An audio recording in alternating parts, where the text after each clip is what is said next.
Aan ku xigsiino ninka lixaad Johannes Zahn waxa uu dhashay Jarmal. Waxa uu dhashay Maarch 29 1631.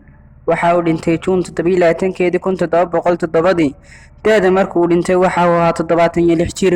Waxa uu ikhtiraacay kamarada 1685. Da'da markuu wax ikhtiraacayna waxa uu ahaa 54 jir. Aan ku xigsiino ninka toddobaad magaciisa waxaa la yiraahdaa Charles Babbage. Waxa uu dhashay United Kingdom boqortooyada Ingiriiska. Wuxuu dhashay December 26 1791. Waxa uu dhintay October 18 1871. Da'da markuu dhintay waxa uu ahaa 80 jir. Waxa uu ikhtiraacay kombiyuutarka 1822. Da'da markuu wax ikhtiraacayna waxa uu ahaa 31 jir. Aan ku xigsiino ninka sideedaad magaciisa waxaa la yiraahdaa Cornelis Drebbel. Waxa uu dhashay Dutch. Waxaanu dhashay 1572. Waxa uu dhintay November 7 1633. Da'da markuu dhintay waxa uu ahaa 61 jir. Waxa uu ikhtiraacay gujiska 1620. Da'da markuu wax ikhtiraacayna waxa ahaa 48 jir.